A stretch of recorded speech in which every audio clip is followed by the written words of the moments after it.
Hello, and you're very welcome to another episode of Treaty Talk. Tom Clancy and Matt O'Callaghan here to talk all things Limerick Gaelic games this week. And we will be talking plenty of hurling, plenty of camogie, ladies football.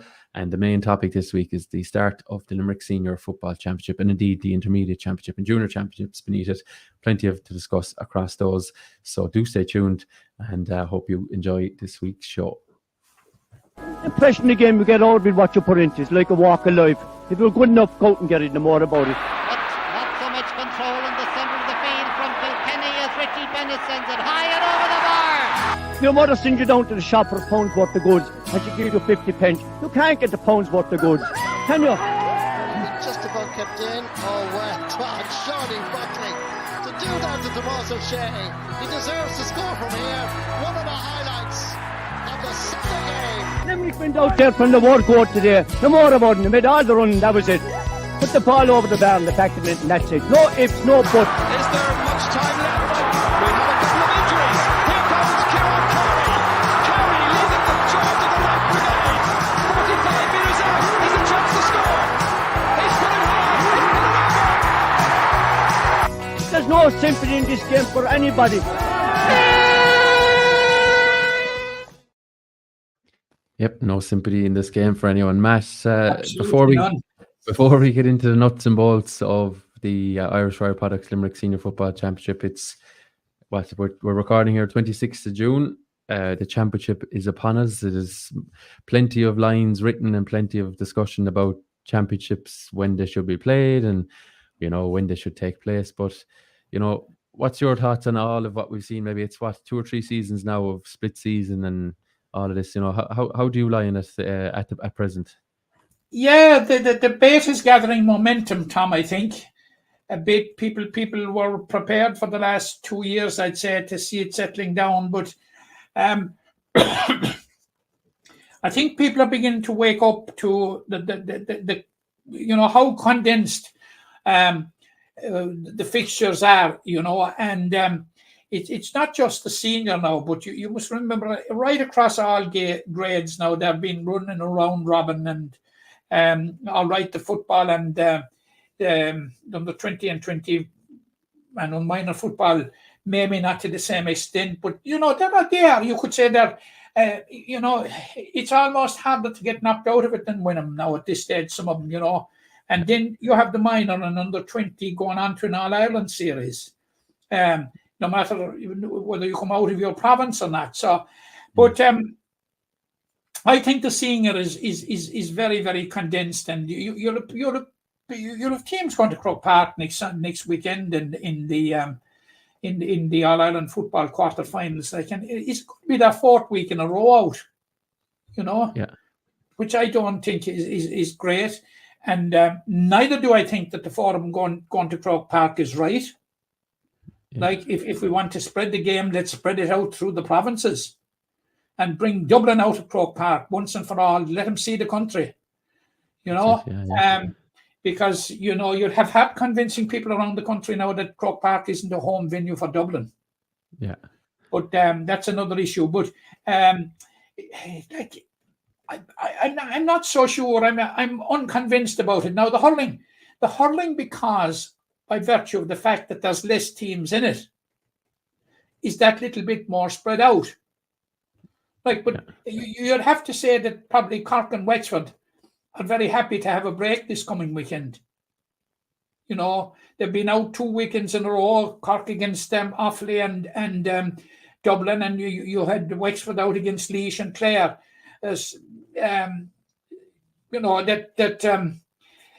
I don't know. For games, yeah. Wexford are out, but Cork are not out. So I don't know. I've mixed feelings on it, Tom. And I'm beginning to find out more people. I'm beginning to meet more people that are less convinced about it. Yeah. I don't know whether you have the same experience. Well, this time last year, maybe, or even the first year, I suppose this is kind of year 3, really, isn't it? But the first, or this time last year, I was kind of all for it. And then as the time has gone on, I've slowly reflected and looked at it. And if we take off our Limerick classes, if you look at the hurling championship, we take off our Limerick classes. If Limerick were to have been eliminated for the last 2 seasons, in the Munster Championship, for example, if they finished fourth or fifth and it was a disappointing year, which, it wasn't inconceivable in both occasions, it would have been a very long break for the Limerick faithful to see their team again, and by virtue of Limerick's success, I think we're not too estranged. We're enjoying the way this is working, because we're getting a nice few games in April after the league, and then there's a couple of games in May, and then there's a Munster final, and then there's an All-Ireland, then there's a bit of a break, and there's an All-Ireland semi-final, and then there's an All-Ireland final. That's the way it has worked out.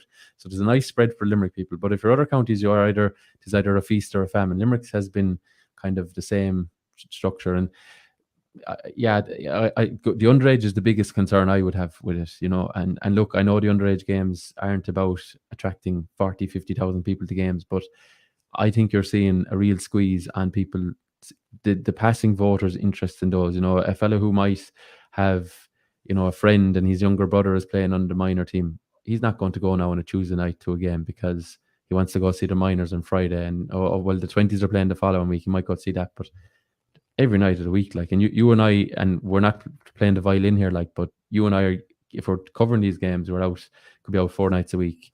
And you could be in Thurles one night, you could be in Cork another night, you could be in Limerick another night. You know what I mean? And it's big stretch on everyone. Even I take us out of that conversation. The county board officials, we see them at every game, and they've volunteers, a lot of them, and they go to all these games and they love it, and it's their passion and the stuff. But they're stretched, I'd imagine, to get all the logistics sorted and all that. It's that would be my biggest concern. Whatever about, I think the senior hurling championship and maybe the senior football championship works to a degree, and there could be you could find a week or two here, but I think the underage really needs to be looked at. They're really ramming it in for guys, and if you were a 17-year-old and hurt your hamstring on the 1st of April, you may well miss the whole championship. You could be out for 6 or 8 weeks, and that's it. Your dream of playing minor could have been taken from you by one slight injury, and that's. That has happened to players. Players that I'm quite familiar with. It has happened. Yeah. Maybe the first 10 minutes, and you're injured and you're gone. Yeah. But I know it's the exception. But I take your point, Tom. But that if you reflect on the senior football championship for a minute, to have 4 groups of 4 with 3 coming out. Yeah. Well, there's 24 games. I get what it's all about, that you want to eliminate dead rubber games where possible. But you're also eliminating, for all practical purposes, jeopardy. Yeah, that's it. Yeah. And you just can't have it both ways. I don't know if there's a happy medium there. And the Tarleton Cup then, and the 3 highest scoring third teams, and it wouldn't be a very nice place to be in to miss out, because New York have to be accommodated, and I've no disrespect whatsoever for New York, and that is no disrespect to them. Yeah, well, to take up that point, and people mightn't be familiar, but Waterford finished 3rd in their group and they missed out. Now, you could argue from a sporting point of view, they lost their first 2 games. They beat Langford in their last game. They missed out. Their scoring difference was, took a pummeling in the first couple of games, but they had their greatest year in a long while in football. Let's call a spade a spade. They won a Munster Championship game. They won a game away to Langford, or was it a neutral game? They won a game anyway outside of Waterford as well. 2 boxes ticked, and your year was over. Yet another team who did marginally better. Look at London. Limerick beat London by 10 points, but because London had won their first game so convincingly, that kind of papered over their cracks. They had 2 heavy defeats, London, by double digits, I think, in both occasions. But yet their manner, as you said, their scoring was so high that it got them through. And trying to accommodate every team is not where the GA should be at. At intercounty, it's supposed to be elite. We're supposed to be pushing teams to, real. And I think it's been reflected in the attendances, especially in the football championship. I know that the hurling is the golden goose and all that, but nevertheless, in the football, we've seen 5,000-6,000 at group games between top 8 teams in the country. You know what I mean? Some of the big hitters, and there's not even 10,000 at the game. That has to be a concern for the GA, and I know they're selling it on GA Go and they're this and they're that, but they need to. There's a lot of things they could do better to stop alienating themselves from a lot of their supporter base, because some people will vote for their feet, and I know you know I'm a fan of League of Ireland, Matt, and attendances are up there, Are Absolutely, they and are they the record attendances. are they siphoning they're off some GA support who have decided, you know what, now that this thing isn't for me as much anymore, you know, and maybe let's try a Friday night down in Tala or wherever it is, or wherever the ground may be, you know, that the GA has to look at that, or Leinster sold out Croke Park for a European game, you know. like Treaty United had 3,100 for the visit to Cork. Yeah, now they've since gone down since, but nevertheless, people are enthused by other things, you know. What it shows is that it has the capacity to do it now. I Yeah. understand that on that particular night there was a huge influx in from Cork. And it was still a very healthy Limerick support there, so A very healthy Limerick crowd as well. So yeah. you're making a good point, you know, and I think the GA have to sit down and look at this whole thing on the round, and they must include on the agenda, the infamous GAA Go. People are becoming disaffected by that, very disaffected by it. And in a lot of cases, it's contingent on having good broadband. Yeah. You know, and I say, how dare they charge for something that they cannot guarantee? Yeah, that would be my only real issue with it. I don't see, you know, you might have been involved in streaming of matches, so like far from us to say that it shouldn't be a possibility, but nevertheless, for particular some counties to be really frozen onto that platform and to have, you know, people alienated from it. You know, I watched part of all 4 football games last weekend on it perfectly, but perhaps it was in an advantageous position with good connectivity and all the rest of it. But there could have been someone from Loud who wanted to tune in to their game, which was actually not played in Loud, it was in Enniskeane in Monaghan, couldn't for whatever reason, or couldn't connect, or, you know, and one of their great days missed out on it, you know. That's the counterbalance, I think, to GA Go. And there's another counterbalance they've got to get it within in the spread of this GA Go, which I hope will be removed. I hope it's going to go off the scene, and I have the government minister threatening that there'd be no funding coming unless it was gone. I hope that is followed through with. But for instance, if you were a Cork fan, and I'm near the border here now, 3 of their hurling matches behind GA Go, they have to go up to Enniskeane then to play Louth in the crucial All-Ireland Football Championship. Lo and behold, it is behind GA Go. And their game against Kerry was as well, so they'd 5. 5 games on it. Yeah. I know it's a challenge. Anyway, look, we've gone on a complete tangent to start it. We're not going to cure it all here today, Matt, but I think sometimes it's good to thanks for the GA Go will not be involved in the Limerick Football Championship.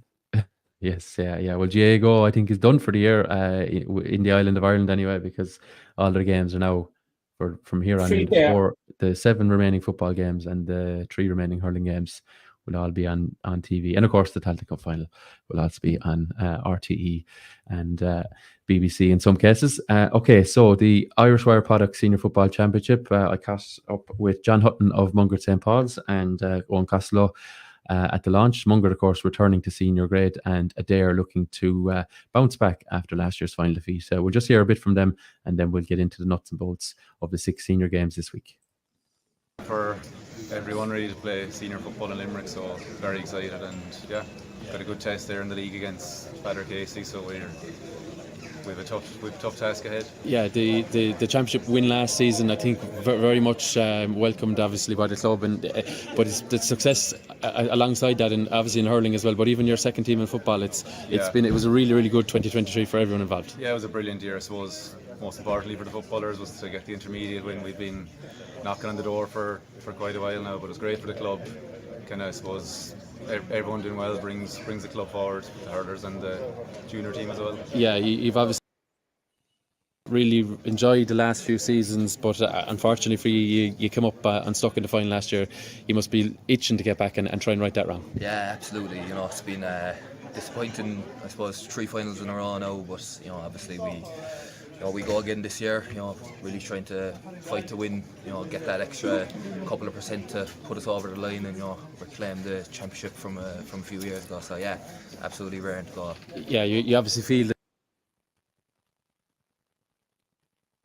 Now, so that was Owen Costello of Adair, and before that, John Hutton of Munkett St. Paul's. I'll have those up on Sporting Limerick's social channels in full during the next couple of days, just so people can hear their thoughts ahead of it. Matt, I think we'll start there with Adair. That was in the Woodlands House Hotel, of course, who are proud supporters of all championships in Limerick, but it's, of course, the Irish Wire Products sponsored Senior Football Championship.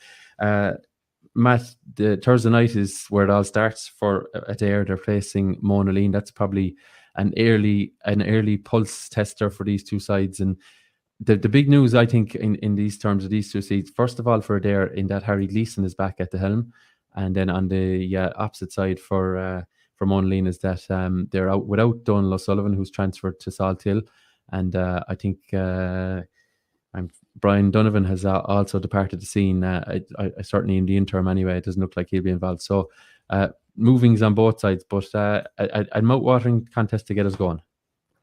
Yeah, absolutely. And actually, they were involved in the first round again last year, and there was only a point between them, 10 points to 1-6. Adair just shaded it in rough, and it's Harry Gleeson seems to have a magic touch with Adair. Like if you look at his record, he has been involved through possibly the relegation, promotion. He'd been involved with 2 under-21 football title successes and being involved with 3 county senior title successes. So he's the man with the Midas touch. 6 county titles, I think, if you're like you've listed there, intermediate football, under-21 Premier on 2 the double. under-21s and 3 seniors. That would be his CV. Yeah, which is impressive going for a club that hadn't really stamped itself on the the upper echelons of silverware in Limerick football. Like that's some turn. He was at the heart of it all on the sideline, Yeah, absolutely. And they will probably be saying to themselves with a certain element of justification that that despite all that array of silverware, that they have slightly underachieved, because they have been so close in county finals, and it has been nip and tuck. In now Newcastle West have beaten them in definitely 3 of the county finals. The last 3, yeah. And they could, they could have flipped those results very, very, very, very easily, but they didn't. But they're heading out on another campaign. And the thing about this Adair team is that we seem to think that they're around forever, because they've been to the forefront for so long now. 6 or 7 years at the forefront is a long, long time in any grade, Tom. And but when they made the senior breakthrough, now the dog is objecting. I don't know what he's objecting to. Is it Adair or Monaleen? But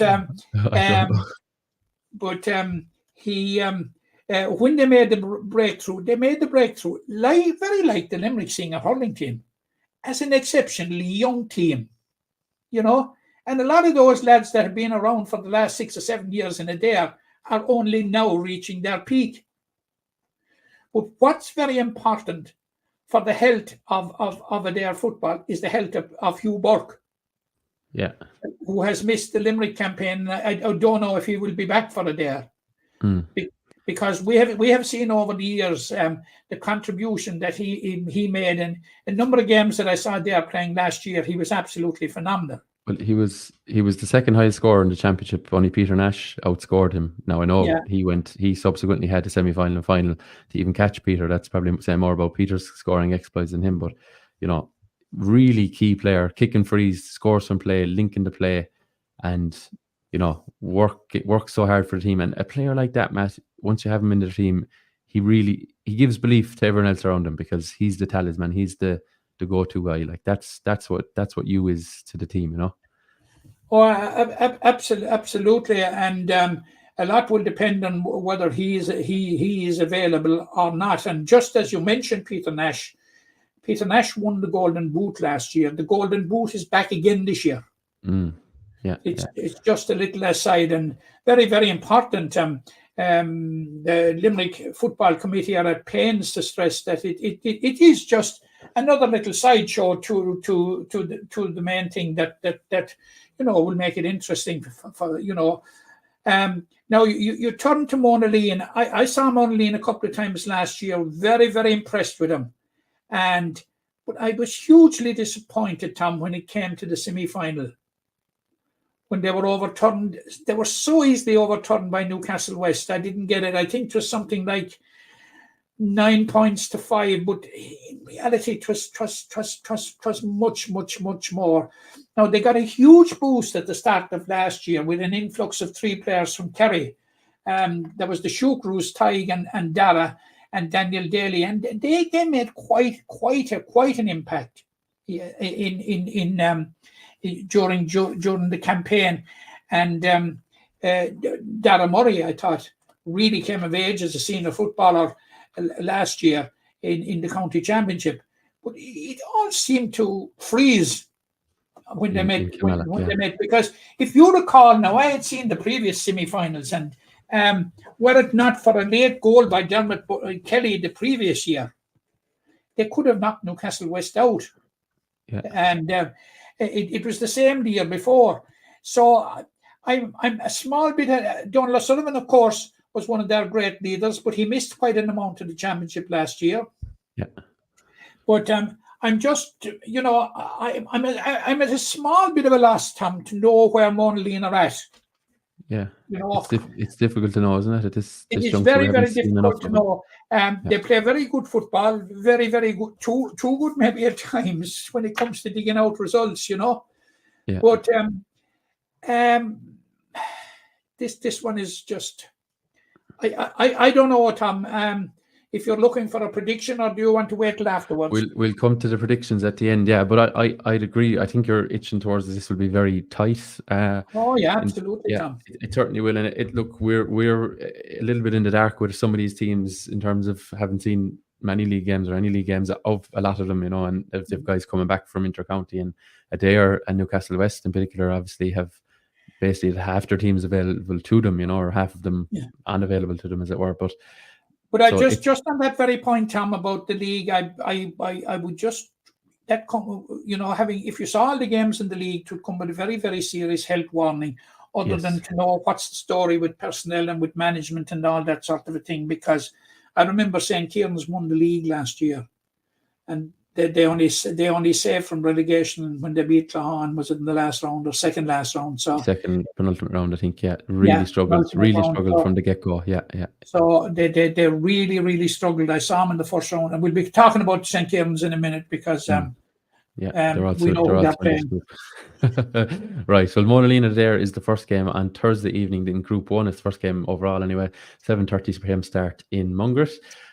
Speaking of Mungret, they're in action back at the top grade on Friday evening, 7:30 p.m. start against city rivals Cardiff. That's in Clahan, Matt, on Friday evening. Now, to talk about this one, right, if they were to cherry pick who they probably didn't want to play, it's probably someone that they're overly familiar with, and I'm talking about Mungret, and maybe even the Piercing the same. They probably wanted to play someone from back west. We'll give them a rattle, but no, they play the lads. The Galty Gales or Father Casey's, who's the farthest away from them, Yeah. But no, we'll play the lads that we're probably half of us were in school with, and we play other sports with, and we socialise with. We'll play all those. You know what I mean? Play your one of your nearest rivals, as it were. And Mungret to Cardiff is no distance at all, as we know. And welcome back to senior. And New Piercy will be making sure that it's a rude awakening at senior. They're going to be trying to make sure of that anyway. Yeah, but another subplot to it, of course, Tom, is that these are the county intermediate champions of the last 2 years. Yes. Like the Piercy were county intermediate champions in 2022 after a 1-year absence. They bounced straight back, and then you have Mungret St. Paul's, who came up last year and came up with an awful lot of promise now. And this is many people have been waiting for this opportunity to see exactly how the Mungret men will adapt to senior football. Personally, I think that they will adapt quite well, because they're a strong team physically, and plus the fact that they played very, very good football. But you must accept that there is a gap. There is a gap between senior and between intermediate and senior. Now, by any benchmark, for their first year back, after having been relegated, we'd say in 2021, the Piercy had a very, very solid first year back last year with 3 wins into the last 6, and got into the quarterfinals. So they'll be quite happy, to have done that. But there's going to be momentum with Mungret St. Paul's. There has to be momentum.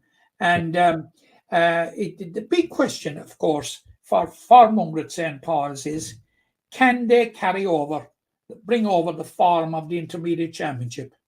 And in the Intermediate Championship, people were saying that they were such convincing winners and all that sort of a thing. But they got a couple of good tests in it. They got a very good test from Rathkeale in the semi-final last year. Right.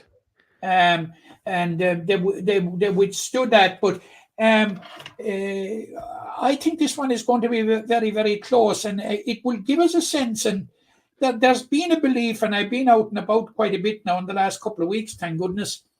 And talking to people, and they're talking in particular about the Senior Football Championship, which was imminent to start, and there is people are looking to looking to Mungret St. Paul's. We've had the same 4 semi-finalists for the last couple of years. Yeah, I think I'm in agreement with maybe what you're saying. That they're probably a dark horse to try and upset that. Whether they will or not now will remain to be seen. But yeah, that's exactly what I'm going to say. And people they have the raw materials to do it, Matt. I think they do. They do, and because if you look at the junior team coming behind and the junior B team coming behind, and the quality of the footballers that were in that, and you say to yourself, gosh, there's going to be no problem here with numbers. There's going to be no problem with a bench. Yeah, which might be very, very important in these games, especially in the early games. And of course, for these two teams, for Mungret and the Piercy, the same can be said about Monaleen and Adair. Like, you cannot understate the importance in these games of picking up points. Yeah. Before they start juggling senior hurling and senior football. Now, there will be a crossover, not a great crossover though in Mungret.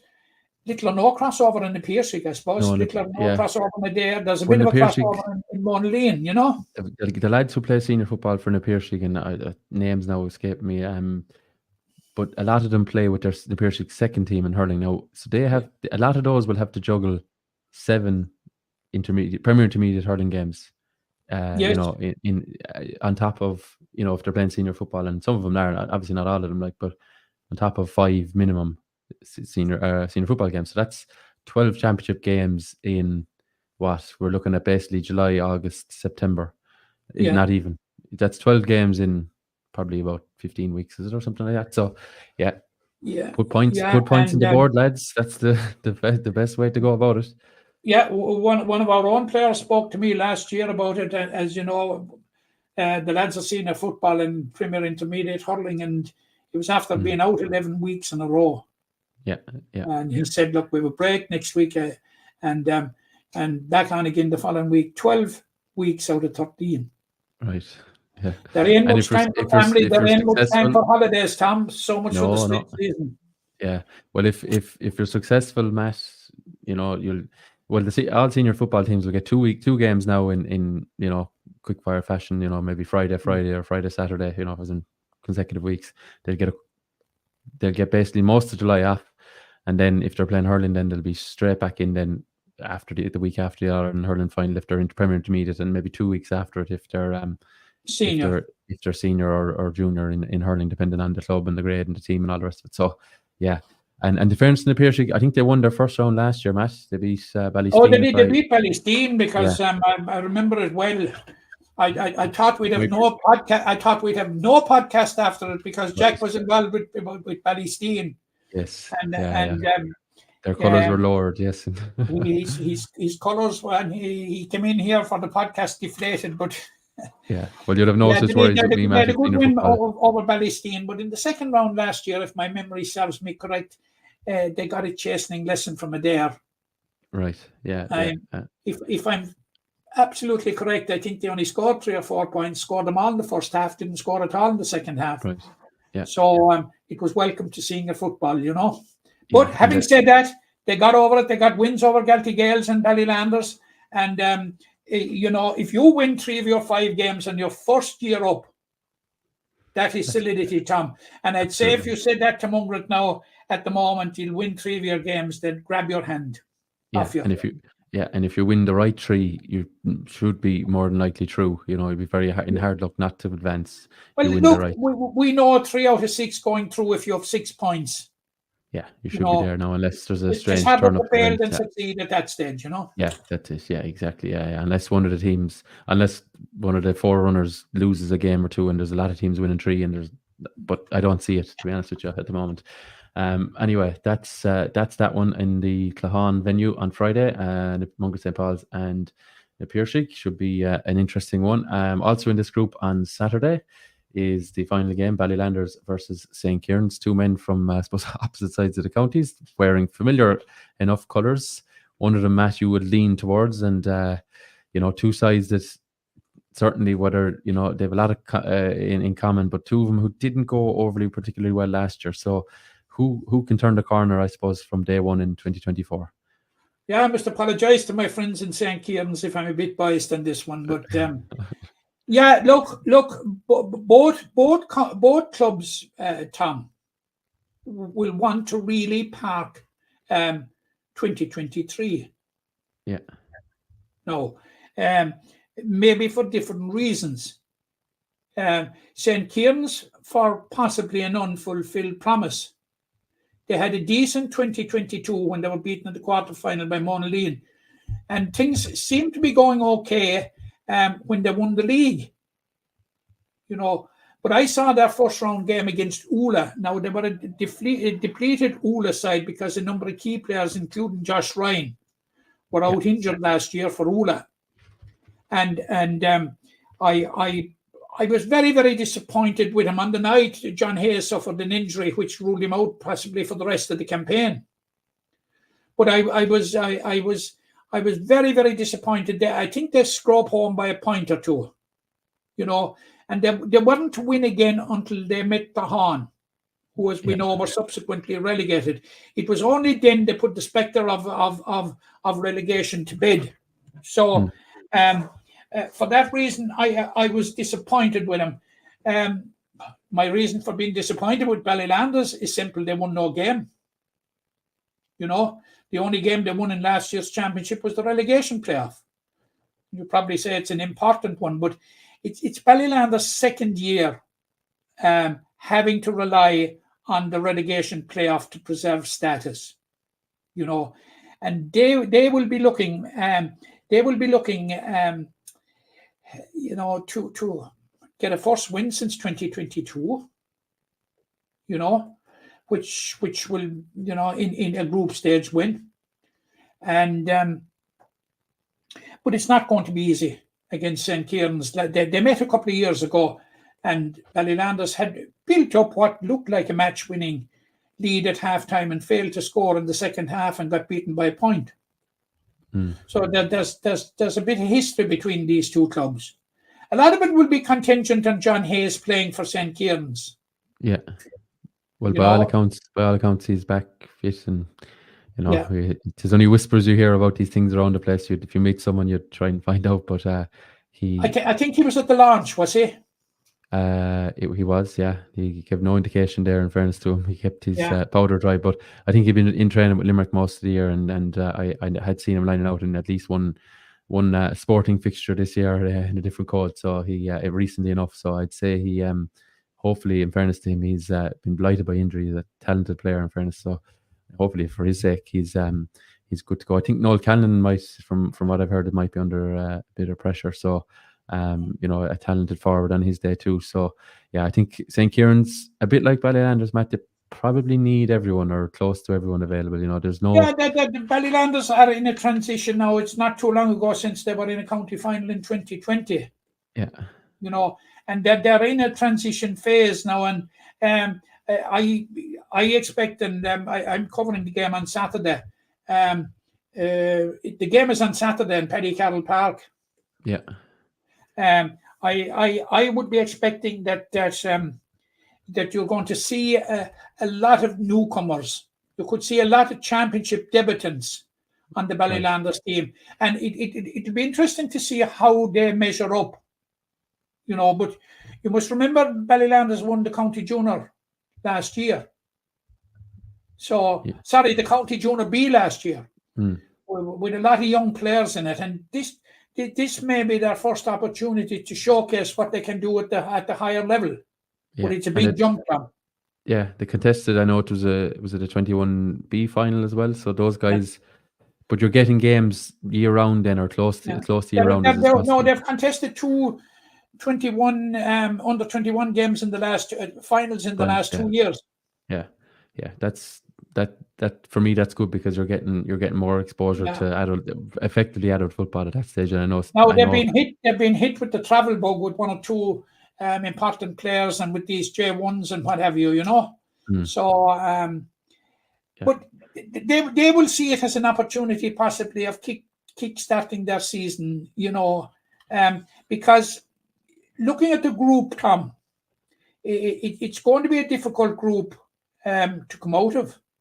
Yeah, and it's equally going to be a difficult group to stay afloat in. And we'll come to predictions later. Yeah, I don't like this part of it. No, but just to wrap up on that one, both these sides, like if you're looking at it from a mental point of view, both of these sides will look at this and say, we can beat St. Kieran's or we can beat Ballylanders. Very like if they were playing Newcastle West, there might be a bit of a sting taken out and say, oh God, the county champions are coming, you know, it's a tough test, or they're playing maybe a day or whatever, but they know that they'll be competitive here. They know that if, you know, they get 80-90% of what they want to do right, they could be there for to win. I think that's the positive here for these sides coming into it. And as we always say at the start of leagues and championships, everyone is on the same, you know, the same blank canvas. It's up to them now. You know what I don't like what I'm going to say, like, but for either of the clubs, but you know, you've got to be pragmatic, and and I hope for either it doesn't become the reality that both clubs will have earmarked this game as the one that they can win. Yeah, well, you'd hope that they've earmarked a few more than one, but I know what you're saying. As the one, because you must come. They're coming from a lower base now. Bally probably from a lower base than St. Kieran's. Yeah, but you must remember that Adair, Monalina down the road, Napiershig down the road, Mungret St. Paul's down the road. Yeah, and Mungret St. Paul's are really unknown for these two teams. Just they don't know how they'll match up against them, you know. And I think with these two teams, as you say, coming from a lower base, it's probably good in one way that they're coming in afresh. They're not coming in having played a day and been beaten by 5 or 6 points, you know, as they probably did last year or more, you know, in some cases. And that can be very deflating. Whereas, as I say, everyone at the start of the year thinks they can be county champions if they get everything right. And, you know, obviously it only works out for one, but I think day one is sometimes maybe where you want to play your well-matched opponent. And look, we'll see. One of them, unfortunately, at least one of them will be disappointed with the result on Saturday evening, but we'll see. We'll come to predictions and then we'll see how that one plays out. We'll flip to Group 2, Matt, just to bring it along. This group, of course, as I said, features the county champions. It also features the league champions. So the county champions being Newcastle West, the recent league champions being Father Casey's, and also in amongst the Kildime, Kenry, Ula, Ballysteen and Galtee Gale. So I think we'll start with maybe potentially tie of the weekend in terms of all 6 games. Newcastle West and Father Casey's on Friday evening, 7:30 p.m. start in Tornafulla. A West Derby to start it all off. Kieran Gana, one of the younger refs in Limerick, is in the middle. I'm sure he'll have a busy and hopefully enjoyable game. But you know, two sides who I'd say there's no love lost between these two guys, and they've met recently. I think in the West League, in the league county final, and obviously I think have met as well in championship in recent years too. So nice one to get the minds focused for round 1. Yeah, Tom, it's the 4th meeting actually this year. They've met in the group stages of the West League. They met in the West final where it necessitated penalty shootout to decide who were the winners, and then they met in the County League final, which I was at. Yeah, in Kevin Long Park in Fina, and but very, very, very hard to judge, other than to say that both teams would appear to be in a good place, right, going into the championship. And on that particular evening, Newcastle West had 10. They were down 10 players, mainly because most of them were involved with the Limerick team that was travelling to Sligo the following morning. And Father Casey's were down 7. So that will give you an idea of the firepower that they have. But Newcastle West are going to be coming up. We'll say they're going to be coming up into the intermediate this year, and because of the involvement of Newcastle West players with the Limerick senior football team, a lot of that intermediate team, and should probably reflect in the intermediate championship. But the point I want to make is that a lot of those players, a lot of players will have got minutes at senior level that wouldn't have got them otherwise. Yeah. So what that will have the effect of is strengthening the bench considerably. So Newcastle West would appear to be in a good place. Now Shane Kelly is in charge of Father Casey's, and I suppose it'll be his 4th confrontation with his native club. Shane, of course, led Limerick to win the John Kearns Cup at under 20 level earlier on this year. Yeah. But Father Casey's are a very, very useful outfit, and they have Adrian Enright back, which is a big, big plus. Eli O'Riordan wasn't playing on that night, and the Quirks weren't playing, the Kilbridges weren't playing. So, they were down a good few players. They were down in total 7 players. Yeah, and some of those are the standout names for them, and were last year. Because we were saying, the Newcastle West players were the ones that were involved with Limerick. So it was pretty high-profile players that were missing from Father Casey's as well. That must be said, So this one is, there's a keen rivalry between them, I would say. I would say it is a healthy rivalry rather than what you were describing it at the start, Tom.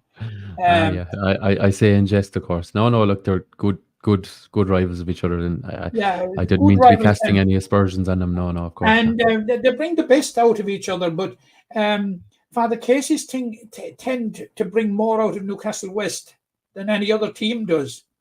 Right. Poke the bear, is it? I've seen it over the years. Newcastle West might be struggling a small bit. Play Father Casey's, and suddenly there's a new focus. Yeah. But having a Newcastle West man over them, that's just adding to it, isn't it? It's adding spice to it, And Liam Keane, of course, will have different ideas with Newcastle West, and. I thought the number of big name players that were missing on both sides, that it was a decent contest, and there were decent passages of football. Now, it wasn't totally one for the purists that they'd be running to include in an ideal manual of how to play football, but it was a decent level of football, and for that reason. And I hope the other 10 clubs will forgive me for saying it, that it's the pick of the ties of the weekend. Yeah, I know. I think it is. Yeah. Certainly, because even if you look at it, it's the county champions versus one of the semi-finalists from last year. Even from that point of view, it makes sense. Now I know the other Adair and Monleen one is actually in the same category, but no, I think, and the factor to Western rivals as well, I think makes it the game of the weekend in Tournafulla. Matt, Newcastle West, now they've changed manager. Obviously, Jimmy went to Limerick and has passed the baton on, but I haven't lost a championship game in Limerick. Obviously, they lost a couple of Munster games, but they haven't lost a championship game in Limerick since, was it the 2020 semi-final, I think? I think so, yeah. And but Liam, known as Wally, better known as Liam Keane. But Liam Keane has been, for the most part of that backroom team. Yeah. So that's why I say he passes the baton. It's not a complete overhaul or anything. It's it's a kind of a seamless transition. And James Kelly has come in as coach. And speaking to Newcastle West sources, during and after the game, they were lauding the contribution that James is making. Right. He wears his hat in his sleeve anyway, because he's so passionate on the sideline. But you won't miss him. No, you certainly won't miss him. But you know, the talk is that he's doing a very, very good job. Yeah, well, we'll see what fruit he can bear with the group as they look to extend their run and aim for 4 in a row for I think, well, obviously the first time in their history, but it's been a long time since that was done in Limerick. There's another derby of sorts. They won't talk about 4 in a row in Newcastle West. They'll have it is in the back of the minds yet. I know. I'm sure it'll come into the once they get through the group stage. The big thing is there was no one better at deflecting 3 in a row for Newcastle West than Jimmy Lee. Oh, he wrote the book on how to deflect. Oh my God! He wrote the book on how to deflect, and I'm sure that Wally Keane has digested that in the meantime. That's it. Yeah. He passed the book to him as well. Yeah. There's another derby of sorts also on Friday evening. Now, in fairness, I think this one will be an interesting one to go see. Two neighbours on the N69 or thereabouts. Anyway, that neck of the woods, Ballysteen and Kildare Pallaskenry. They're travelling to Rackeel into Sean Finn Park, and not McNeville, of course. Sean Finn Park, the home of Rackeel GA. So they're travelling up there. They'll know each other from school, which whether it's in Pallaskenry or Askeaton and all the rest of it. And I think whoever did the fixtures, I don't know where they cherry picked, but in fairness to them, they've picked some good ones this weekend. Ballysteen and Kildare and Pallaskenry. What are your thoughts on this one, Matt?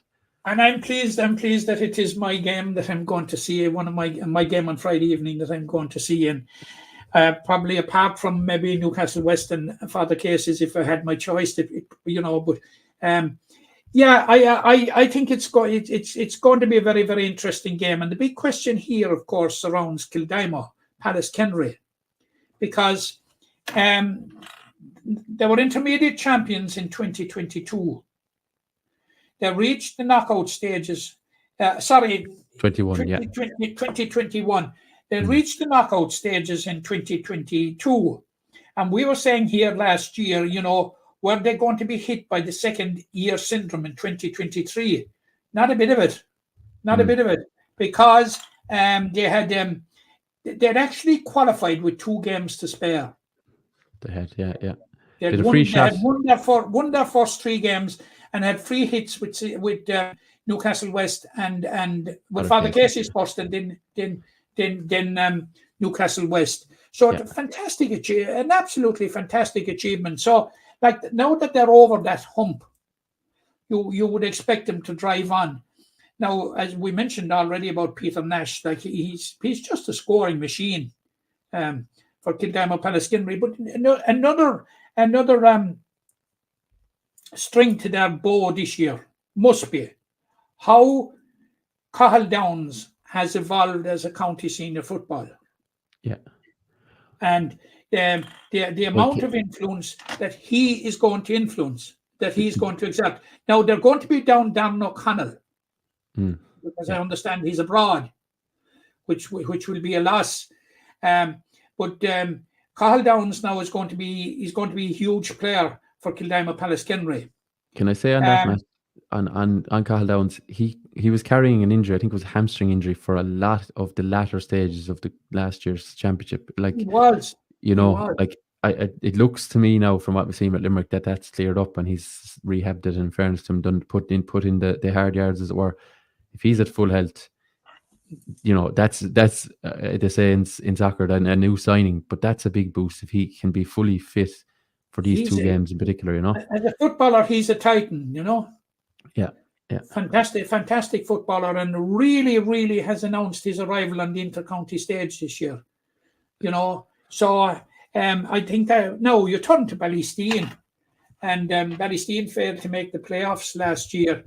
Now they had a huge win over Ballylanders, which I hate to say, but I think he wasn't. Jack was around for it. I had to suffer it. But I had met him before the podcast. I was lucky. There'd be no such insults from me, Matt. Don't worry. And I had the sting taken out of it. But it's hard to know where they're at. They're a pretty even outfit. Yeah. They have some, like David O'Shaughnessy is very, very useful forward. I'm surprised that he hasn't been, stepped up to the county senior team. And, they have other good players like Shane Gallagher is still playing, believe it or not. Right. Yeah. Brings a whole wealth of experience, and you Hmm. have the Ranahans. Yeah. Dara Ranhan is actually, I think he's the captain. He was at the launch anyway. And obviously Yeah, Danny Neville. very, very good player as well, you know. Yeah, Danny Neville is their key man and has been for a number of And years now. of course, Like, you just stole stole my script, Tom, when You you're know. coming to the man himself. And when you come to the man himself, and that's Danny, Danny missed most of last year's championship. yeah, in and out for the last few years really, and Yeah. has now come back and had a clean run of it with Limerick since the late spring, I suppose, hasn't he? Played maybe about 5 or 6 games. Yes, made a huge difference, huge impact, and was one of those responsible for the turnaround in Limerick's fortunes. And we must repeat it, Tom. We have to say it. Limerick won 3 championship games in a row this year, which has happened since. I think you dug into the bowels of history to discover it didn't happen since 1891. Is that right, Tom? 1896, Limerick won 4 in a row. Yeah, Yeah, they won 2 I was around that day. That I missed it. No. They won 3 in Munster, who I can't forget now. They won the Munster quarter, semi, and final, and then they went straight to an All Ireland final, which they won. Yeah. And Limerick haven't won the All Ireland since, which I don't think will surprise anyone. But Danny being back for Limerick was a big boost, and I'm sure it's an even bigger boost for at the club level. And you know, again, a bit like you, Burke, a player like him. You can see it when you're at the games. You've read about his Stein game and Danny Neville is playing. You can see what he does to the team because they know if they give a ball into him, bit of magic. There's a bit of dust there, magic dust there. Something will happen, you know. This is the thing about it. This is the thing about it. And people would say to you, "Oh, what can one man do?" You know, but they can do an awful lot. Yeah. You know, I'm talking about Cahill Downs there on one side and talking about Danny on the other side, you know. But there are others. But you see, Danny is going to open up space for others because, like, he's going to command the attention. Yeah. Oh, there'll probably be 2 from Killarney Palace Kennery in close quarters of them. Yeah, effectively. You know, yeah. And it could be the same at the other end, 2 of them mocking Peter Nash. Yeah, or certainly 1 in front as a sweeper if you want to get modern terminology on it. But that's the reality of it. Yeah, they'll be, you know, eliminating the greatest scoring threat on both sides. That will be the endeavours of John Chalk in the case of Killarney Palace Kennery, and then the Ballysteen management as well. Like, you know, so I think this is mouth-watering going. Again, we'll come to our predictions on it. It's very hard. I'm torn at the moment which way we fall on it, but we shall see. The final game in this group, last but not least, is on Saturday evening, 7:30 p.m. in Knocklang. Ula versus Galtee Gales.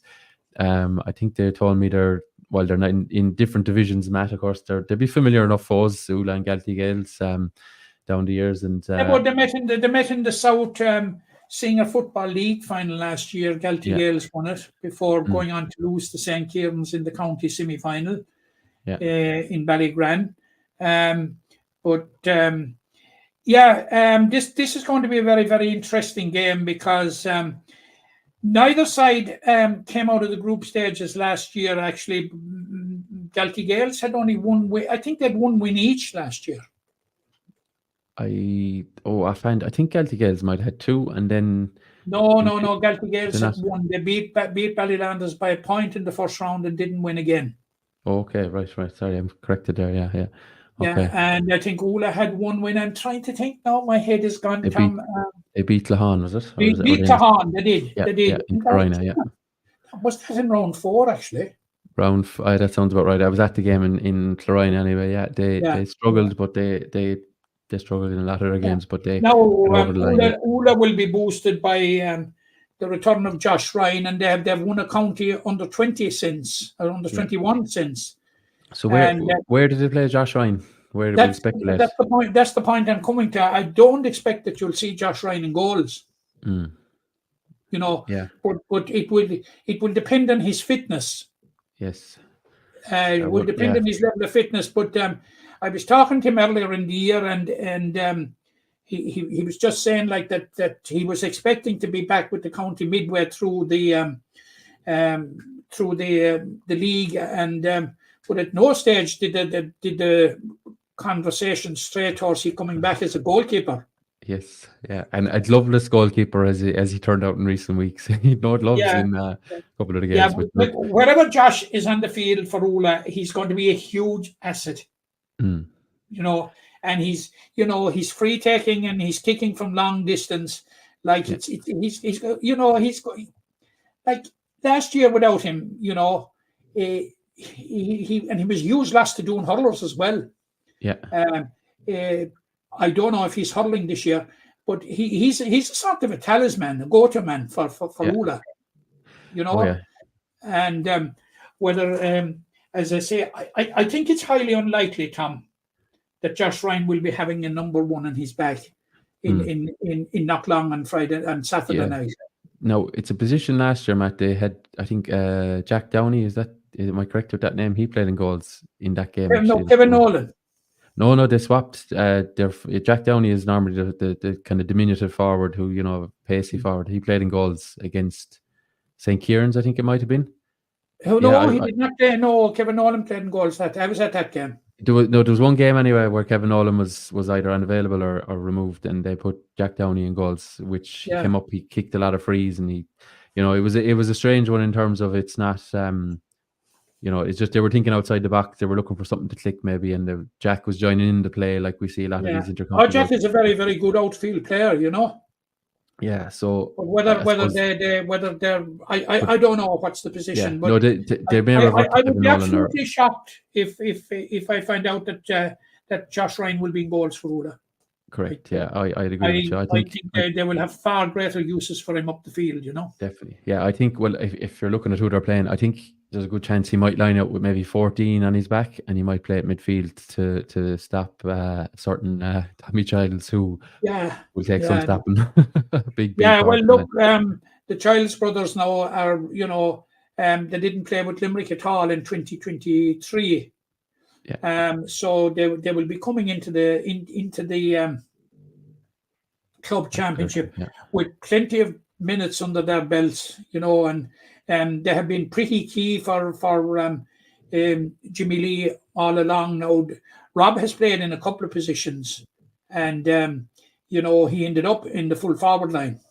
Well, yeah, he was listed in the full forward line, but he was playing way further back the field. He was, but he to me is a very, very good forward.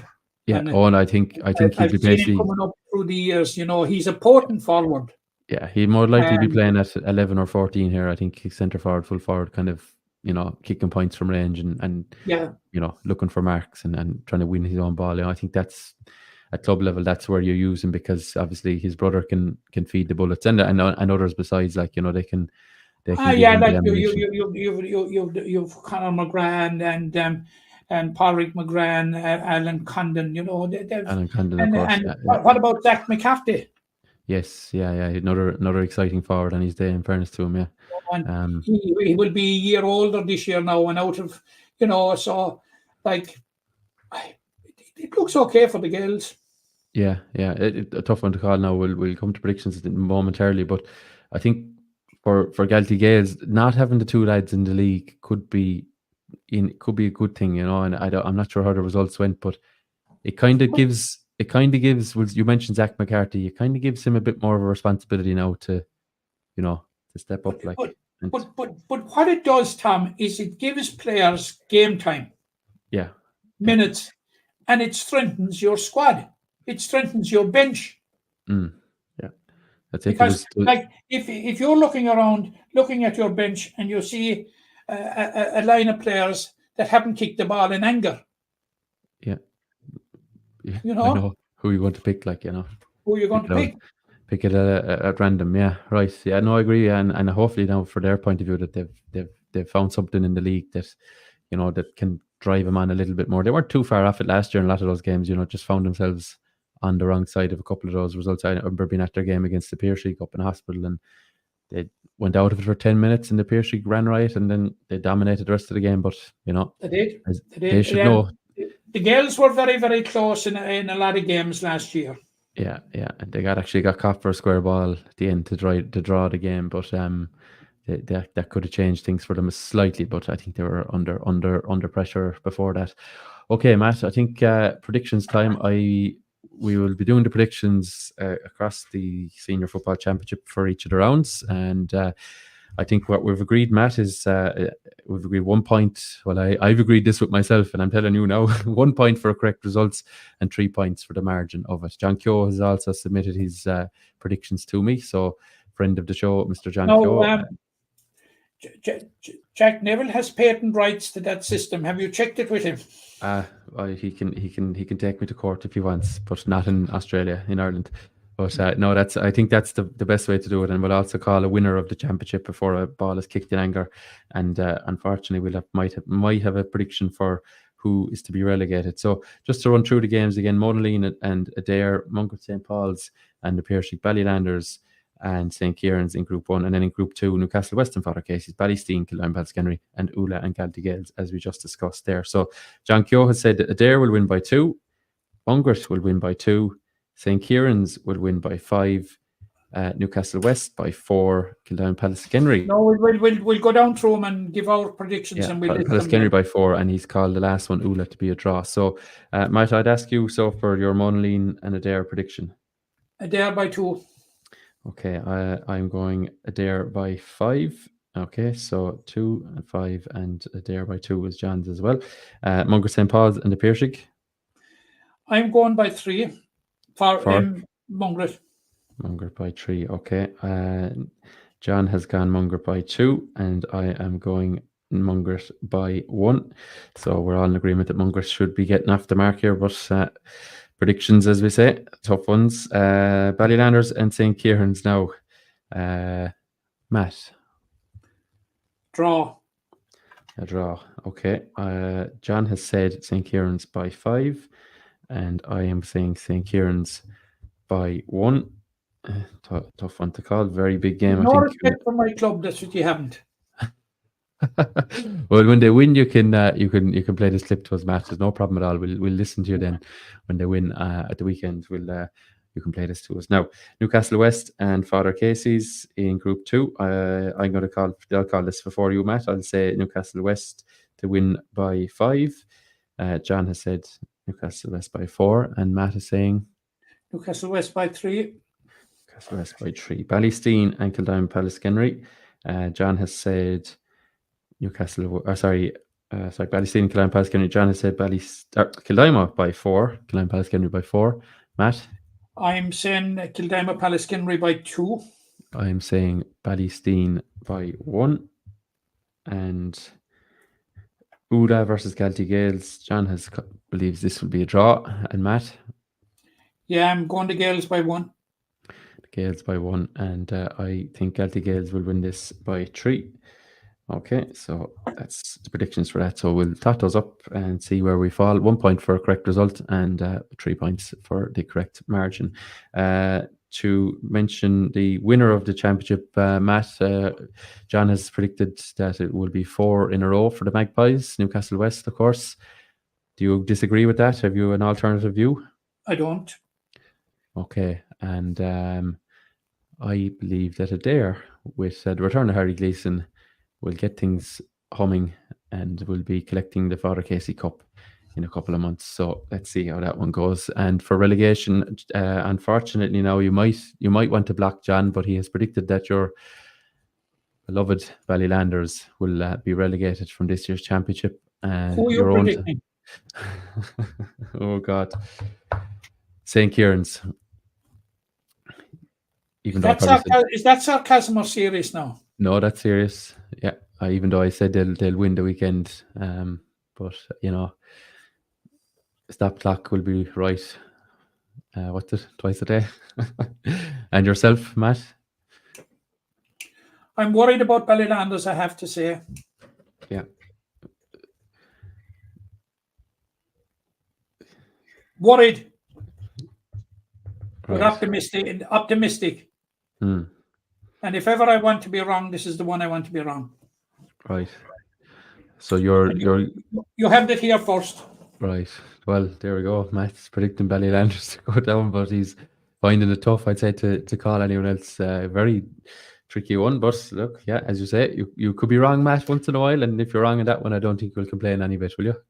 No, I won't complain in the least. If I'm wrong in if I'm wrong in every other one of them, and right,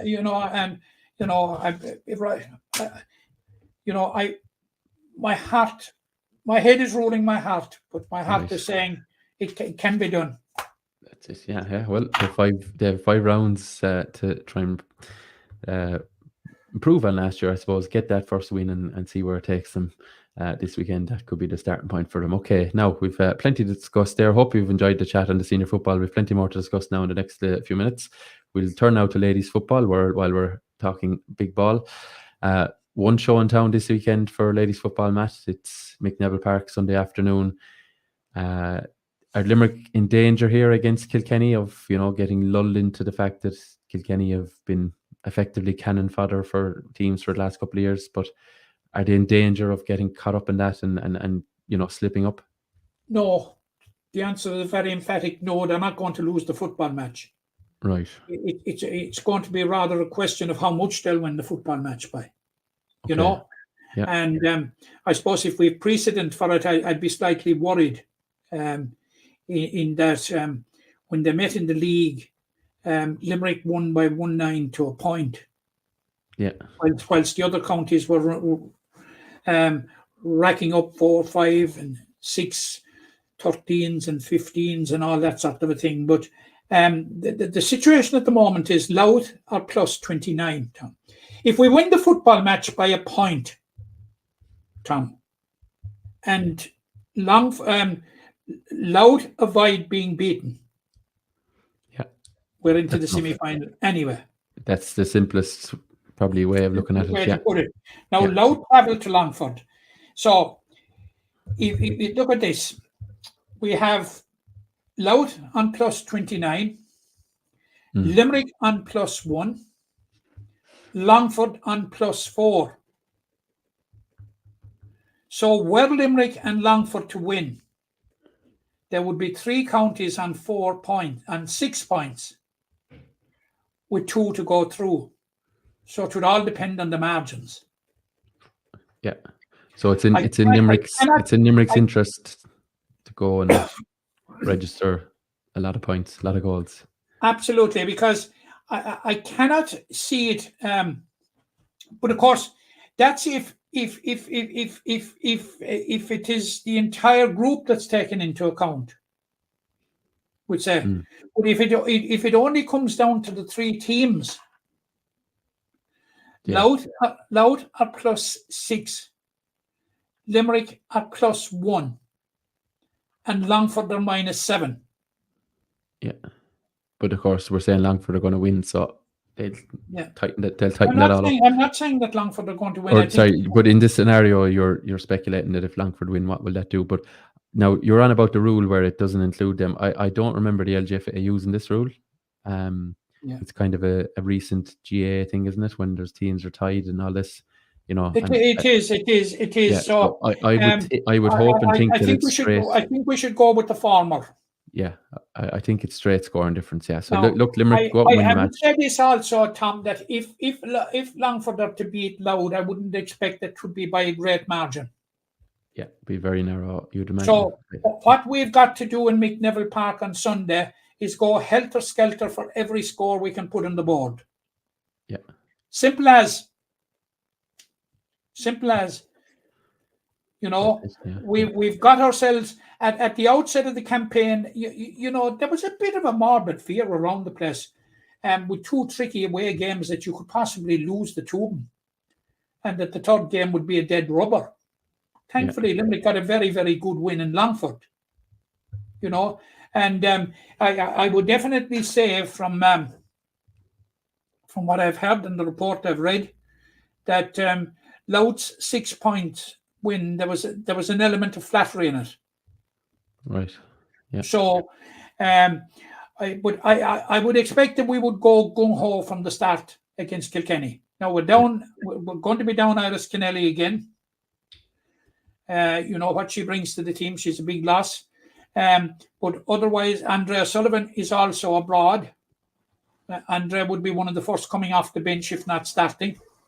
So, we're down 2 players, two in the forwards, But I still think that we should have plenty, Tom, firepower Yeah. Plenty firepower. No, I don't disagree. I was only playing devil's advocate really at the start with the question, but Yeah, no. but Longford went to Kilkenny, and Kilkenny scored 2-6. Yeah, which for them was nearly unprecedented, wasn't it? It was unprecedented. It wasn't nearly unprecedented at all. It was unprecedented. But I read an article about Kilkenny ladies football. Perhaps you read it yourself in the last couple of weeks. No. Where it said that the attitude to the championship was to try and keep down the scores against. Oh, yeah, you mentioned that there recently. Yeah. Yeah. So that I would be looking for Kilkenny being very defensive. Yeah. And we might have to be patient in the early exchanges to break them down. Yeah. So probably the undoing of Longford is that they didn't put up a big score enough against Kilkenny. Yes. And this is no disrespect to Kilkenny. Full credit to Kilkenny. They were out of it for a number of years. They're back now trying to get the thing going. That's it. Yeah. No, they're trying to. It's a very slow build in a county like Kilkenny that doesn't have that tradition, as it were. They don't have a men's senior football team to look up to or anything like that, you know. Yeah. So although I think they have a junior team that's playing in the All Ireland Championship this year, this weekend against Warwickshire. That's right. Yeah. They have they're in fairness to their ladies football. I do remember I did the commentary in the game last year, and there was a healthy number of clubs represented. It wasn't just that they had 2 clubs and that was it. I can't remember all of them now, but there was 1 or 2 clubs that had 7 or 8 players. But I think in total, I remember counting 5 or 6 clubs on the program. Which yeah, absolutely. I've seen them playing. I haven't seen them playing this year, but I've seen them playing in other years. The simple fact is, Tom, the simple permutation, we've got to get a big score. Yeah, that's it. Yeah, and I think if we get a big score, we'll easily turn over the 3-point deficit that we have to Longford at the moment. Yeah. And that's if Longford win. Yeah, that's it. I think they will be very, very hard pressed to win. No, that's it. Yeah, Loud. Yeah, certainly from the goings on so far, Loud look to be that bit ahead of them, but nevertheless, Limerick need to keep up their side of the bargain. Okay, 2 p.m. Sunday. I think we'll beat Loud in the All Ireland final. Well, there you go. I heard it here first. 2 p.m. on Sunday, McNeville Park, the venue for Mike Quilligan, Sean Kiley's charges against Kilkenny. Can they prolong their season? We certainly think so. And hopefully we'll be talking next week about the build-up to an All-Ireland semi-final. Okay, Matt, switching to hurling. Recent weeks, they have seen the conclusion of many of the leagues around the county at club level, of course. The senior final, Piercing ended up runaway winners over Kilmallock. Intermediate Knockany got the better of Brewery in a tighter affair, and Patrick Swell's second team winning the junior decider by a couple of points, 16 points. So sorry, 115-16 over Turna Fulla, and the junior B decider penciled in but not yet played. So Liberties and Granada Ballingarry.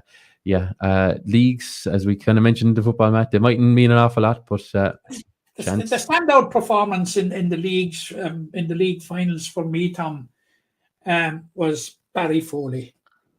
Right. This man featured in an All-Ireland final 28 years ago. Yes, 1996, yeah. 1996. Excuse me, and he was still going strong, played full back, as solid as a rock. Mm. What is the secret? I don't know. I actually I hope Barry doesn't mind me saying this. I texted him the other day. Now we'll come to the Masters in a second, right?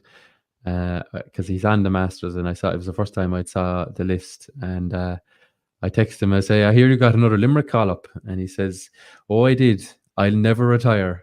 Is all he said to me. I will never retire, and a bit of a laughing thing about it, but I wouldn't bet against him to say he'll never retire. He will keep going.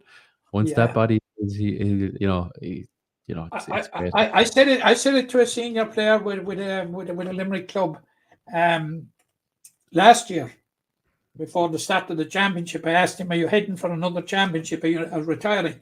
He told me very quickly, "I'll be retired long enough."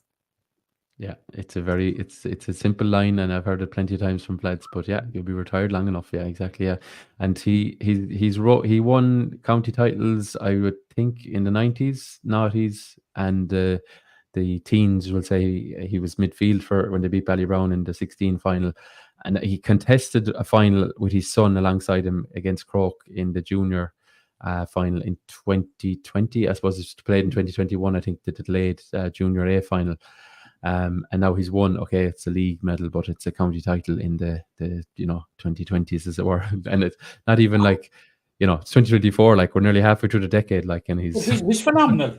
His fitness level is phenomenal. He's an example to everybody. Yeah, no, that's it. Yeah, no, but the quality of his play, like he's defying the laws of gravity, isn't he? That's it. Yeah. We'll whatever he's drinking or eating, we must get a cut of it to keep us going. Okay, yeah. And the Pearse League match, just briefly, the Pearse League winning the senior title. Look, they've won plenty of them in the last decade. They have the depth this time of year, even without their Limerick players, to put out a pretty formidable team. Yeah, but these two teams now, they were without their Limerick contingent. Now the Kilmallock contingent was slightly bigger maybe than the Pearse League, but Peter Casey was out as well, But look, the Pearse League, it just gives you a sense of the strength in depth that they have, and we could be talking about a much different narrative about the Pearse League, were it not for they going AWOL for a lot of the Munster Club semi-final with Ballygunner last year. Yeah, real off day, yeah, real off day, and nearly came good for 5 minutes to win it, like so. And I'm sure that they will be looking to go one better. And when you look at the names, when you look at the names on the team sheet that played Kilmallock, and you'd be saying to yourself, these can't all be accommodated when the Willem O'Donoghues and the Mike Casey's come back of this world, No, they can't be, So, well, just and I'm conscious now we have other items to cover as well, Matt, but just to touch on you mentioned strength and depth. They fielded a team in the City Divisional Senior League, and they fielded one in the East. They did. They did. That was the only way that the county board could accommodate their Premier Intermediate team. Yeah, but like they fulfilled all the fixtures. But if I'm correct, last year, Tom, I don't think there was any interchanging between the Pearse League teams. Certainly not in the early rounds of the championship. In the championship, they played Glenroe in the first round, and they lost a couple of players after that. But it was steady as you go after that. Yeah, I think in the county final they gave a couple of youngsters a couple of minutes, or in the semi-final against Doon. Names now escaping me, but they gave guys a few minutes at the end because they were, there was tired bodies after 80 minutes or so, or 70 odd minutes. But yeah, that'll tell you the depth that's there, Dave. JJ Cleary and Wayne Cairns played in the first round of the Premier Intermediate, but after that there was no. But I think they were always going to be playing senior. It was probably just a case of they were eligible, so they played, and unfortunately Glenroe lost by 3 points. Yeah, suffered first. Yeah, okay. So congratulations to the Pearse League, Knockany and Patrick Swell, league titles on their way, and as I say, South Liberties and Grana Ballingarry yet to meet in the Junior B League. And that is going to be a very interesting one. These are two very good Junior B sides. Very good Junior B sides. That's it, yeah, and they've had plenty of games as well, which is which at those grades sometimes isn't always the case, but has worked out well. I think this time they've been tested nicely along the way. I mentioned the Masters there. Bring up the Masters for those watching in video. The Masters hurling team for 2024 has been announced. Paul Butler of South Liberties is the Banished. There's a name I mentioned already, of course, from Patrick Swell, Barry Foley, but some of the other standout names, Niall Moran, alongside Ollie Moran, his brother, of course, Saoirse Bulf, and I presumably will be goalkeeper Conor Sherlock of Clahan, another name that sticks out to me. Adrian Garvey, Mikey Dillon, great servants for Kildare Palskenry. Just kind of skimming over these. And is there anyone else there that I have? There's the Rail namesakes from Hospital. Of course, yeah. Damien Rail, captain in 2007, and Paddy Rail. Yeah. So, it's exciting for these lads. Some of these guys would have never lined out for Limerick, I believe, anyway. A lot of them, obviously, the ones I went through probably have, but nice for them that they're going to be. Look. If you look at their management team, even like Paul Butler, South Liberties, Mike Flynn from the Pearse League, Owen O'Sullivan, who was involved with the Limerick Celtic Challenge team this year. through GAA men. So it won't be for the month of preparation. But we haven't seen a fixture list yet. Now, what the format will be, I don't know, because Limerick are one of 7 counties in it. Now, Right. does it lend itself to a full round robin starting in August? I don't know. Because I think that there would be a couple of players there that would possibly be still playing with their clubs. Barry Foley, Niall Moran, sorry. Barry Foley and Ollie Moran and Niall, Yeah, Niall that's played it. senior last year, didn't he? He did, yeah, no, that's it. And, it's a tricky one, and I'd say it's the same in other counties. You could have Stephen Lyons there from Camogie Rovers is still playing, definitely. Stephen is a brother of referee Paddy Lyons. Right. I wonder, is it a case of, and we're completely speculating here, is it a group of 4 and a group of 3 and they play, one game each? I don't know, or else do you just have a group where each team plays 4 games against crossing over and all the rest of it? But that's messy. I don't know. I don't know. I don't know. An 8th team would have really added to it, wouldn't it, to make a nice couple of groups of 4, and give them all 3 and 4 games, Would I appeal to the Masters if they're putting it up on the website? Would they put up the names rather than the county crest?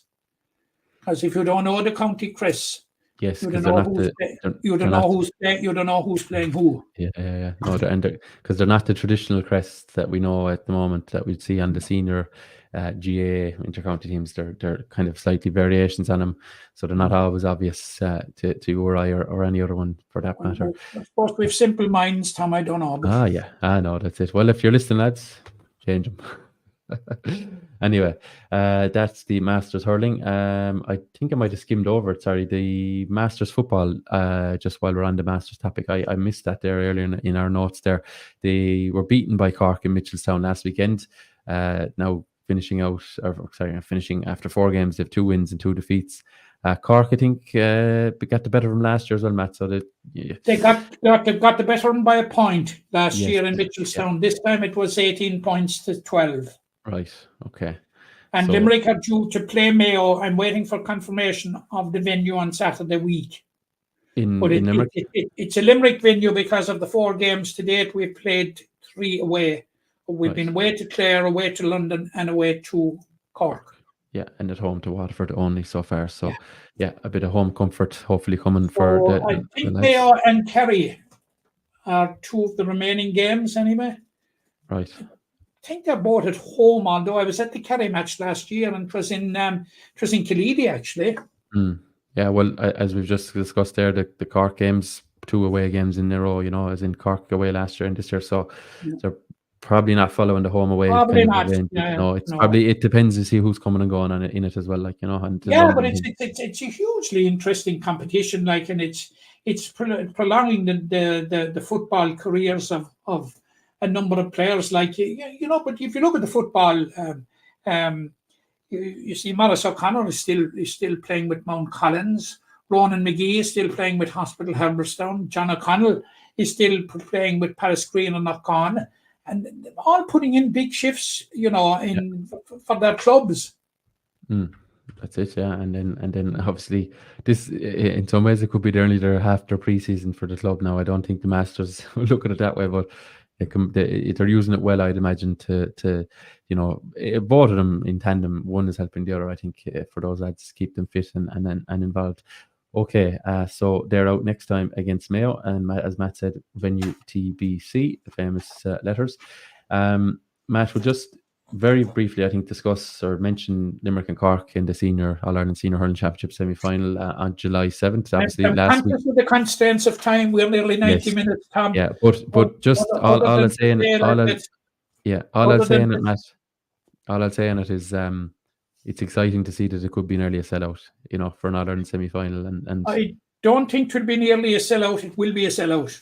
Yeah, that'll tell you the graw for this Limerick team from the Limerick people, and obviously the belief now that it's suddenly in Cork that they can stop the drive for 5 and they can end their own little famine as well. So we'll come to it in greater detail, I think, next week. But it's very exciting, I think, isn't it?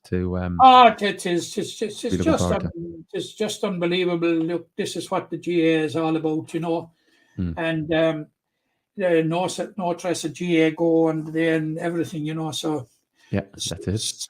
It's set up for a feast of hurling this the weekend after next, Absolutely, yeah. Kilkenny and Clare on the Saturday, and then the big one on Sunday for us, 4 p.m. Limerick and Cork. So as I said, we'll get into all the nuts and bolts of that next week. Really Well, looking forward to it. you don't have to apologise for saying it's the big one when your team is after winning 4 in a row. Yeah, and 6 in a row in Munster. We'll just mention that as well while we can. Colin Ryan, just to mention him as well. A man, of course, who donned the Limerick colours. He won the Puck Fada recently, something we just slipped under our radar last week. He won the Munster Puck Fada in, as you may see from the photo on screen there, in testing circumstances. Plenty of wind and rain, I think, on the day. But on the Galties, it was organised by Gareth Spillane GA, and he was one shot better than Cahill Dillon from Aherlow. Very near again, who should know the Galties very well, and 1 shot clear also of Aaron Murphy of Hospital Herbertstown, who you will recall was our Munster winning goalkeeper in 2011, or under 20 hurling goalkeeper in 2011. There was obviously inches or whatever the way they judged it between Cahill Dillon and Aaron Murphy. So. Colleen now, who won the All-Ireland, of course, in 2021, and he was runner-up by a matter of inches last year to a player from Kilkenny, and he will head off now for the Cooley Mountains on the August Bank Holiday Monday, himself and Cahill Dillon. Yeah. Now, I and we won't get into this, but I'd love to know, could there be a way of we could be kept up to date with this as a live event? If I know it's a hard thing to stream or to broadcast, but like even if there was a highlights package after, it would be fascinating to see, because it's it's great. I think it's a great competition. Just when you hear about it's an absolutely fabulous competition. But I'm at a small loss to know where you can have 22, 26. Maybe it's a simple mind again, Tom. 26 both blocked on 26 shots, and how do you separate them? And it's one of those things that when it happens every year, you say, geez, I'd love to know more about that, and then it kind of it goes back behind in the rear view mirror all of a sudden, and then it's you forget about it. Like, but it would be nice to get, even if it was a simple explainer video of how the scoring works, rules works, because I don't know, and I can guarantee you a lot of the public don't know, but it'd be interesting to see. And obviously Colin has got to know how to do it, and we wish him best now. Absolutely, we wish Colin the absolute very, very best. Into the All Ireland. So that's coming up. His sister will be in action in the Camogie on Saturday. Kleena, with Limerick, and that's Camogie is perfectly segued, Matt. That's where we'll turn to now. Last but not least, Tommy, before you go to the Camogie, can we just quickly touch on the tournament in Fedamore for the William P. Clifford Cup? It's on Saturday, and there are 4 top class teams coming. You've Kilmaley from Clare, Ardrahan from Galway, and they meet in the first round at 12:30. Right. And I think it's 1:15. The second semi-final, which will feature Brothers Pearce from London, who are the current London senior hurling champions, and Boris Ali from Tipperary. Now, both games, all games. The Shield final then is at 3:00, and the William P. Clifford Cup is at 4:15, and all games are 20 minutes aside. And in the event of a draw, they go straight to penalties. There is no extra time. Right. And that is understandable, but it's a fantastic tournament. I've been there for the last couple of years, and I plan on being there again on Saturday. And I can't appeal to people enough. To get out and you see some very, very good hurling and some top class stars. Like you had Austin Gleeson taking part in it last year. This year you're going to have Irla Tennion from Galway is going to be taking part with Abraham. A possibility that Brendan Maher for Barcelona, of course, could be lining out with Barcelona. It's a great opportunity to see these players. And, of course, the novel attraction of the weekend will be Brothers Pearce's. Yeah. And they have Limerick connections. Joe Birmingham and Stephen Frawley are from Ballybrick and Mohermore. You Pat Heffernan and his son Fionn from Blackrock, who will also be featuring with Brothers Pierces. Right. Now, So that's who we're shouting for, Matt, is it? Pardon? We're shouting for them, are we? The London boys. Oh, well, yeah. Well, there's another connection in that Jerry Ray and his son are mentors for Brothers Pierces. Jerry is originally from Effin, and he's a brother of Eamon, the late Eamon Ray, who featured in the Limerick All-Ireland winning team of 1973, and famously were down to mark each other in the All-Ireland semi-final when Limerick met London in Innis. No, full circle so nearly. So I was there the same day, but I think they kind of kept corner back, corner forward type of thing. But Jerry was named full back for London. Eamon was named full forward for Limerick. Right, yeah. But No, Jerry and his son are among the Brothers Pierce mentors. So, but I would appeal to the public at large. If on Saturday, if you're going to get entertainment, a couple of hours of very, very good, high-class entertainment. There was very good hurling in it over the last couple of years. yeah, absolutely. And I must compliment, I love that venue now in Feddermore since they did a fair job in the last 5 or 6 years. So they've certainly added to it. So best of luck to all concerned with that WP Clifford. It's an actually incredible venue. For the simple reason, and as you say, they're improving it all the time, improving the dressing room facilities and all that. But the venue itself, the pitch itself, is absolutely fantastic. Fantastic car park, so accessible. And if you go to a big match there and there's an overflow, they have parking facilities in adjacent across the road, and fair dues to the club there. It's absolutely fantastic, and we've had only two in the history of the GAA. We've had only two Limerick precedents, and FB Deneen and Ballylanders was one, and WP Clifford de Feddermore is the other. Right. So well, there you go. It's dedicated. The cup trophy tournament is dedicated to his memory. No, and a history lesson from Matt O'Callaghan, free on this week's Free. Daily Talk. Free of charge. Yeah. No, there you go. I'm running out of history lessons, and in particularly, I'm running out of free history lessons. Right. Well, if you see Matt, buy him a cup of tea for the history lesson. That'll be payment. We'll go on GA Go for the. There we go. Oh, I was just almost that one had slipped my mind. Apologies to Feddermore, but just flipping to Camogie there, Matt, and I see you're scratching your eyes. We were scratching our head last week in McNeville Park. Tipperary 7-18, Limerick 6 points. Well, look, we won't patronise anyone by dressing this up. This was a disaster for Limerick from start to finish. They conceded 2 goals early on. Did 5 or 6 conceded by half time. Nothing went right. They gave away a penalty early on. A disaster day. And the question is, can they rise themselves now against Antrim in what we believe to be, a straight shootout for relegation? First of all, Tom, I would say that, we were playing against possibly the top team in the country. The form team in the country, yeah. They've won the league. They've been unbeaten in the championship so far. They were beaten in the Munster Championship, by the way. But, by Waterford, isn't it? Yeah. Yeah, by Waterford. But they avenged that in the first round of the All-Ireland Championship. They're as good a Camogie side as I've seen for quite a while. Yeah. I'd have to say it, and I was saying it to their manager afterwards, and at half time.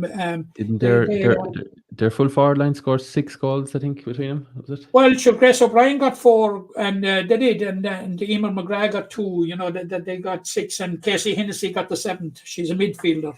Yeah. But a team that can come out in a championship game and have the like of Ciara Maher, Mary Burke, and especially their taliswoman, Cart Devan on the bench. I think it says it all, Tom. Oh yeah. Well, when you see Cart Devan coming on and the team is already, I should have noted when exactly. I think they were probably 27 or 8 points up. I have it. I won't bother wasting. But nevertheless, whatever it was, they were the game was over, like, and they're bringing her on when there were 20 something points, probably 30 points up, shall we say? Like, They it's brought on Ciara Maher at halftime. yeah, when they were already home and hose, like, you know, And it's did but Mary look, Burke come on at halftime? She came on shortly after it anyway. yeah, shortly after. I Oh, think, she yeah, came on at halftime, I'd say. but from a Limerick point of view, Matt, look, you can write this off, and I think some of the players tried to, you could see by them after the game, we were on the pitch ourselves, they were trying to brush it off, like, and kind of, Yeah, you know, they were putting it to bed and they were focusing on Antrim, but Yeah. at that stage they were not, in a position to fully focus. Neither was their manager Joe Quaid, as you heard him eloquently hitting out at the situation whereby they didn't know whether if they won on Saturday, fine, they were safe. But if they lost, did they go into a relegation playoff with Down, which has been the case heretofore? yeah, or are they Like, straight clarity had been sought on that. Now, clarity since came on Monday morning with a very simple one-liner. I saw it, that the teams that finish bottom in both groups will be relegated. But I'd like to ask the author of that one-liner, what happens? Suppose Cork win the All-Ireland Intermediate, or Kilkenny win it, or even suppose that the two of them get to the final and would be earmarked to be promotion. Are we going to have 2 Corks and 2 Kilkennys in the senior? Yeah, or if Cork get to the intermediate final and they're playing, I'm trying to think the other counties, Meath or someone, or do they come? Does the loser, if Meath lose, do they come straight up? They won the right to play senior camogie. Like, it's a mess. It's an absolute mess. Yeah. And Now, I'm as you know, I covered the Cork side of it as well, and Cork are going down to Wexford in the intermediate next Saturday. Wexford, who can buy a win at this grade, right. they've won their 3 games and are getting stronger. Yeah. Like, they win to Westmeath, who would be one of the favourites to knock them in the first round, and won. Then they won at home to Offaly, another one of the favourites to knock them. So, like, the chances of a first team winning the Intermediate Camogie Championship, in my opinion, are receding. Yeah, they're diminishing week by week. That's fairly obvious. Yeah, but look, Limerick's concerned now. I say concerned. I'm looking at this now, and I'm not involved in Limerick Camogie, and I'm not involved in the club, so it's easy for me to be the hurler under this chair. I think Limerick are better off being relegated, and it's a very harsh thing to say. Very, people say, "What's he on about?" And maybe I am wrong, but do you need to take one step back to take 2 forward, Matt? That might be my angle on it. That's a very, very good point, Tom. And I think we made it in the same context. We made the very same point in the context of Limerick senior footballers. When we were saying in the run-in, would it be the end of the world if they were to go down to Division 4 and recharge? And I would say that it may not be the end of the world were Limerick to go down to intermediate and recharge, because it's very, very, very hard. And Joe Quaid has players on his panel that he would really like to give an extended chance to, but he can't. Yeah, because they're playing the Cát de Vans of this world, and every game is so important. But if you went down, possibly you would be able to do this. But look, Tom, you spoke about the whole thing being in a mess. Like, off record, off air, I was talking to Joe Quaid. We were just talking about that on Saturday, and I was saying to him, look, we've 2 Camogie championships within the senior championship. Yeah. And Joe even went as far as saying that we have 3. You've Cork, Kilkenny, Galway, Tipperary, possibly Waterford. Then you have the Dublin, Wexford, and possibly Waterford. And then you have the rest. Yeah. Like, looking at the format, not looking at the format, the current format of the Camogie Championship is not an option, Tom. It has to be dealt with immediately. There was uncertainty. Nobody in Mick Neville Park last Saturday could say for certain that what the situation with the relegation is. Yeah, and is that how we want to treat Camogie players. You know, Yeah, and that's the point. That's the point Yeah. that Joe was making. He said it was unfair to these girls. He said it was unfair to Antrim as well and to Down. If this was happening, Matt, in the Sam Maguire, it would be on Joe Duffy, prime time, news talk, you name it. It would be an Tonight outrage. Show. But it's kind of like, and look, the Camogie Association is their own entity. So, like, I'm not pointing the finger to GA here. Like, the Camogie Association needs to get their, you know what, together. Like here, like it's not good enough. Like players are committing an awful lot of time, and there is very little coming back the other way. And they don't know a week before a match what the circumstances of a loss are, or the consequences. Very poor. They know now that they're going to be relegated. Well, they think they might, because They think they might be, even though that clarity, still it not still there. raises questions. This story has more to run, Tom. It does, yeah, and you're right about Cork, and Cork go win the intermediate. The precedence is that they don't go up, but who stays up then? Do you have to bring Limerick and say Down, or Antrim and Down back in a few weeks to play a playoff? A few weeks, Well, it'll be months. I'm telling you at the moment, if I was a betting man, I wouldn't put a red cent against Cork not winning the intermediate. Yeah, and I think by their normal rules they wouldn't be allowed up. But anyway, I look on the field of play. This is a very winnable game for Limerick, and I say that. Look, it sounds great next year, and then them next senior Camogie Championship, Cork versus Cork and Kilkenny versus Kilkenny. Fantastic. Well, I think Kilkenny might win that, but or it could be a draw. But yeah, can Limerick rise themselves again? It was a damning enough defeat in some regards, but I honestly think they can. I think Joe Quaid was very, very wise in the second half. He brought off some of his big players.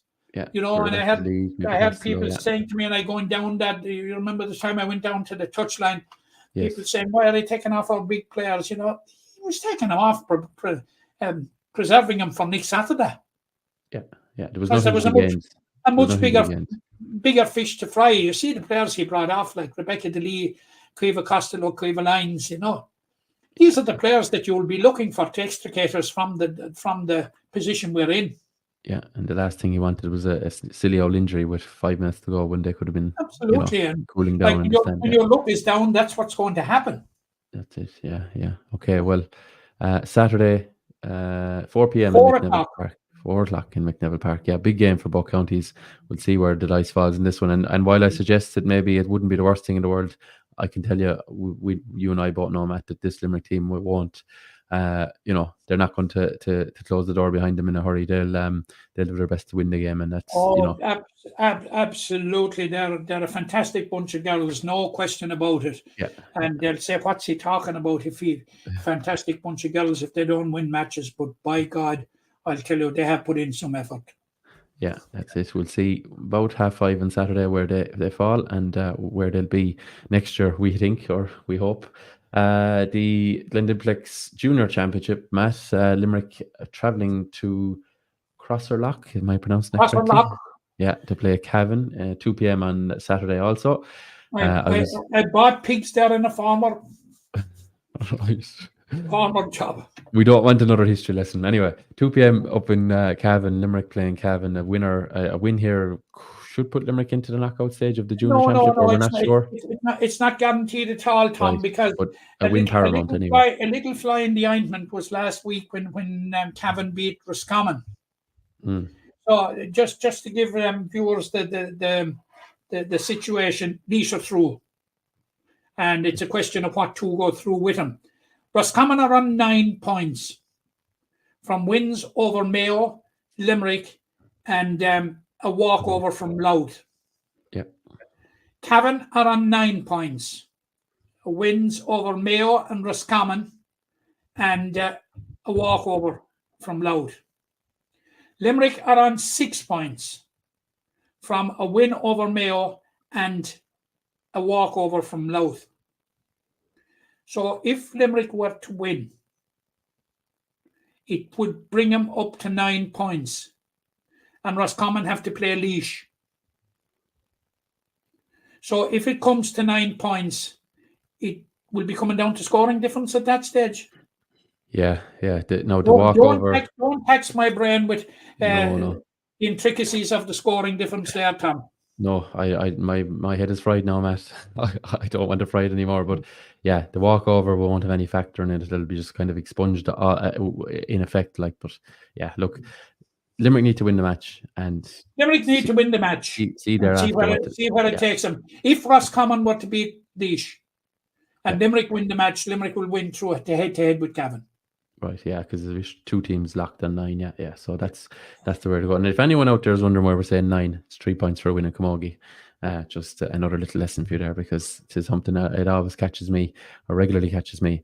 Okay, we wishing the 2 Camogie sides the best on Saturday, 2 p.m. in Cavan for the junior side, and the seniors at 4 p.m. in McNeville Park. Matt, we've covered it all, I hope, this week. If we forgot anything out there, folks, do be kind enough to let us know. But I think we've had a good look at everything across Gaelic games in Limerick. Thanks for tuning in, and we shall chat to you again next week.